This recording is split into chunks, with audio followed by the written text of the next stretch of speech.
الورد، يا مساء الورد حسب ما تشوفوا الفيديو. نعمل بقى مع بعض عجينة طعمية. معايا هنا نص كيلو فول، بصوا انا طبعا نقعاه، ومعايا هنا ربطتين من الكرات وبصلايه صغيره، وهقلب بقى كل ده في بعض كده، وهبتدي ايه اضربهم بقى في الكبه.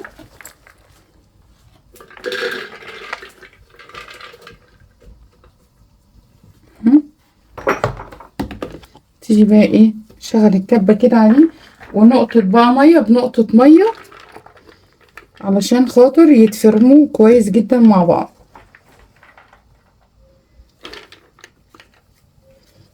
معلقه كده، نفرم بقى كويس.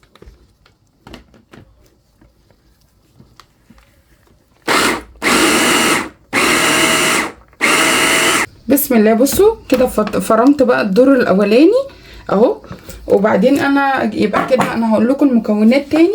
نص كيلو فول مدشوش، عليهم ربطتين كرات، عليهم بصله صغيره، وكام فص ثوم، حوالي 4 فصوص ثوم كده. انا جبت الكبه التانيه عشان تنجز معايا اكتر. واحط بقى في الكبه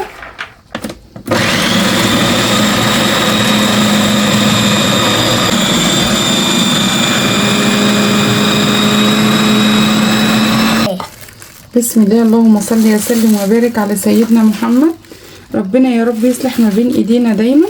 بصوا بقى فرمتها كلها، وابتدي بقى ايه ابططها كده، واشيلها بقى في الاكياس، واشيلها بقى في الفريزر لاي وقت بقى ايه محتاجه عجينه طعميه.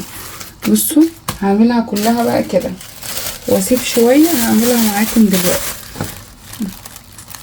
بصوا ما شاء الله عملت لي كميه حلوه جدا. شوفوا انتوا تجيبوا شويه قد كده من بره، نروح بقى مبططينها وشايلينها. يلا هكملها بقى وارجع لكم تاني. تاخد بسم الله. اللهم صل على حضره النبي.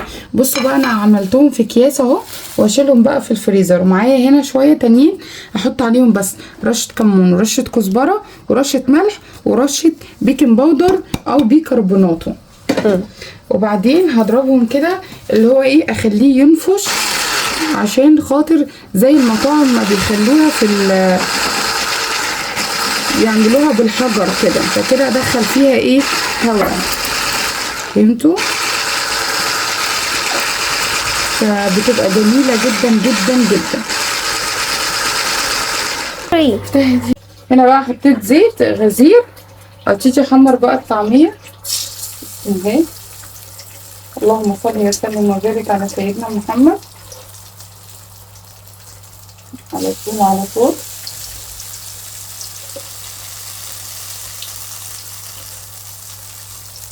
ما تنساش تحطوا اللايك واشتراك وتفعلوا الجرس عشان يوصلكم كل جديد. متنسوش يا جماعه تحطوا لنا لايك ان شاء الله تعجبكم وتجربوها. اشتراك يا فوق.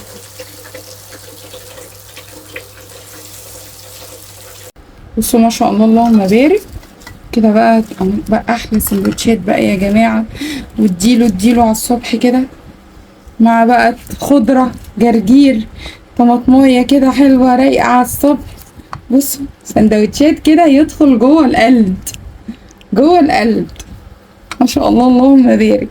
جاي ورا شويه روح. بصوا ما شاء الله اللهم بارك. الله تستاهل بقك. تستاهل بقك. يم. بصوا الطعمية جميلة ما شاء الله. ما تنسوش تحطوا لايك واشتراك وتفعلوا الجرس لكم كل جديد عشان مقرمشة من جوه. وما تنسوش بقى تحطوا لايك. وسلام.